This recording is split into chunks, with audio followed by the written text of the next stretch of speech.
Meaningful and effective participation by internally displaced persons in decisions affecting them is actually a very important component for the protection and as well for the durable solutions of IDPs.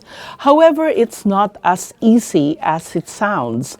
One of the things that, as the UN Special Rapporteur on the human rights of IDPs, that I encountered when it comes to their genuine and effective participation is the fact that the stakeholders and the state itself are actually against the participation of internally displaced persons. And this would be in context where, unfortunately, the state or even non-state armed groups are in a position to influence IDP decisions themselves.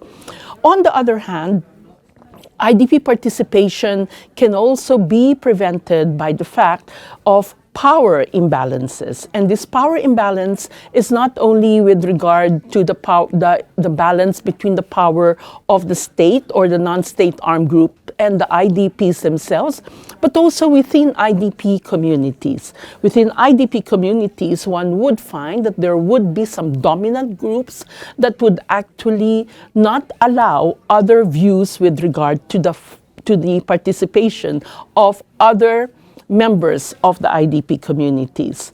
Last but not the least, IDPs themselves, despite their wanting to participate meaningfully and effectively, find themselves that access to their participation is actually an obstacle, but not only with regard to the access itself, but also their own capacity to obtain the means and the conditions to have access. And this is the reason that as international civil society and even academics, we must be in the position to support IDP participation, not only with what they want to achieve, but actually in enabling to mitigate the risks that they find themselves confronted when they want to meaningfully participate in IDP decisions.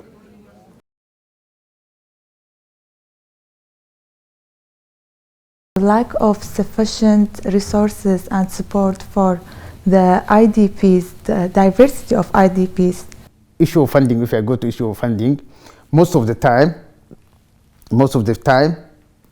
getting fund from international NGO and from UN, it is highly competitive. International NGO are competing with us. We don't have equal capacity, equal range to run with them. For our organization, we have funding challenges. It's only when you have funding that you can be able to come up with some of the idea to see how you can be able to provide responses to the IDPs. Якась постанова уряду чи закон, і на папері він виглядає нормально, але коли починається імплементація в регіонах, тобто як застосовуються ці норми, ми бачимо, що там йде таке схиблене, спотворене, я не знаю, застосування, тобто неправильне розуміння самої ідеї, яка була закладена, і відповідно ми починаємо переконувати уряд чи парламент змінити це. І відповідно це тягне наступні процеси, це перемовини. І оскільки, на жаль, зараз просто колосальна кількість задач у уряду, парламента, у всіх в Україні, то інколи дуже важко винести на порядок денний те питання, з яким ти приходиш, тому що є нагальні інші питання, і це не те, що, як кажуть, не на часі, це просто немає часу, тобто нема куди вклінитися з цією проблемою, яку там ми вирішуємо. As an IDP leader, I see the main challenge is the problem that faced by IDP. It needs to be communicated effectively to the relevant authorities and organizations, and this process often involve navigating to relevant channels, and we should ensure to be accurate and timely information reach the decision makers. You know, for the local NGOs or national NGO, you know, capacity is an issue. You know, it's a growing organization. It's not developed organization. So along the way, actually there are a series of gaps that you need to close. Especially, there must be a kind of policies that will guide the organization. There are kind of, you know, so many guidance that you need to look into. And then even for you to start moving out to expand your organization, actually you need support.